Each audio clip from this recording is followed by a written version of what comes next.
కేంద్రం మెడలు వంచైనా 42% సాధిస్తాం. ఏం చేస్తుంది? మీనాక్షి నటరాజన్ గారిని అడగాలనుకుంటున్నా నేను. ఎవరైనా ప్రభుత్వంలో ఉన్న వాళ్ళు పాదయాత్ర చేస్తారా? సరే చేసినారు.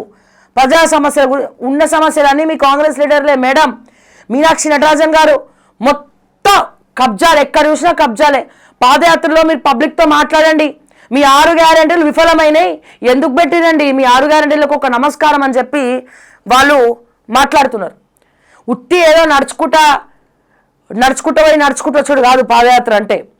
ప్రజా సమస్యలు తెలుసుకోండి ఫీల్డ్ విజిట్లో.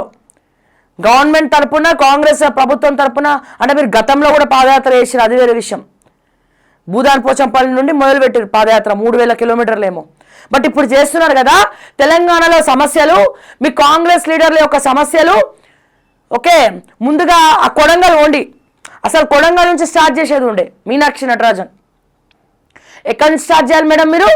కొడంగల్లా రేవంత్ రెడ్డి గ్రాఫ్ ఎట్లుందో, నెక్స్ట్ మళ్ళీ రేవంత్కి టికెట్ ఇస్తే అక్కడ గెలుస్తారో లేదో, గిరిజన రైతుల సంగతి ఏంది, మా వెలుమలలో సంగతి ఏంది, మిగతా విషయాలు ఏంది, ఆ కొడంగల్ లిఫ్ట్ ఇరిగేషన్ ప్రాజెక్ట్ ఏంది, దాంట్లో ఎన్ని కోట్లు మింగుతున్నారు, ఆ 4th సిటీ ఏంది, ఆ 4th సిటీ దగ్గర సీఎం రమేష్కు 1200 కోట్ల రూపాయల ప్రాజెక్ట్ ఎట్లా కట్టబెట్టినారు, రోడ్ కాంట్రాక్టు.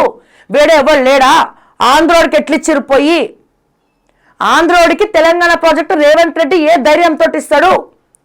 వేరే ఎవరు లేరా అయ్యనికి? సీఎం రమేష్ జాన్ జిగిరి కాదా రేవంత్ రెడ్డికి? ఇప్పుడు హెచ్సియు భూముల్లో ఉన్నది సీఎం రమేష్ కాదా? ఎవరి సీఎం రమేష్? చంద్రబాబు నాయుడు పేరు చెప్పుకొని తిరిగి ఆ బినామీల పేర్ల మీద, ఈ బినామీల పేర్ల మీద మధ్యవర్తిత్వం చేసి ఇంకేవో పనులు చేసి అంచెలంచెలుగా చంద్రబాబు తోపు ఊపు అనుకుంటా పైకి వచ్చినటువంటి వ్యక్తి సీఎం రమేష్ కాదా? ఇప్పుడు ఈ రోజున కేటీఆర్ వర్సెస్ సీఎం రమేష్ నడుస్తుంది. మరి బీఆర్ఎస్లో అధికారంలో ఉన్నప్పుడు సీఎం రమేష్కి కాంట్రాక్ట్లు బీఆర్ఎస్ పార్టీ ఇవ్వలేదా? సిరిసిల్ల కేటీఆర్ గెలవాలనుకున్నప్పుడు పైసలు సీఎం రమేష్ నుంచే ఇయ్యలే, ఖర్చు పెట్టలేదా సీఎం రమేష్ కేటీఆర్కి? ఎవరి కోసం కొట్లాడుతున్నారు వీళ్ళు? ప్రజల కోసమా?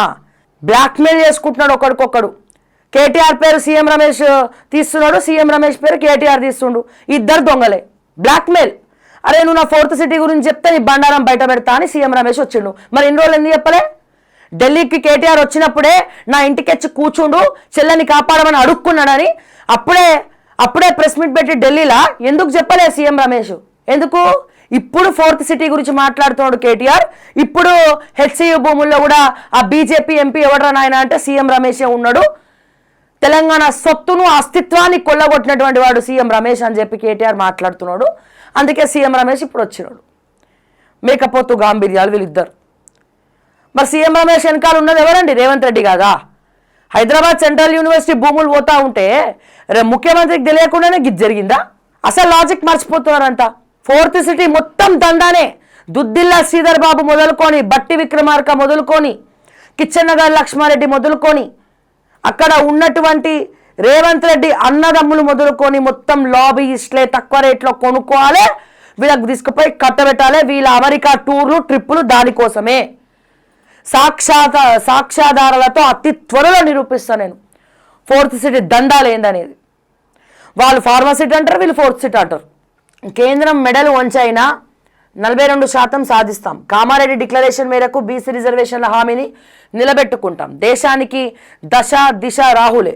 మహేష్ గౌడ్. స్థానిక ఎన్నికలు పార్టీ ఆమోదించిన అభ్యర్థులకు మద్దతు ఇవ్వండి. బీసీ రిజర్వేషన్ల పోరాటానికి బీజేపీ బీఆర్ఎస్ కలిసి రావాలా? శ్రీధర్ బాబు. పరిగిలో జనహిత పాదయాత్ర ప్రారంభం.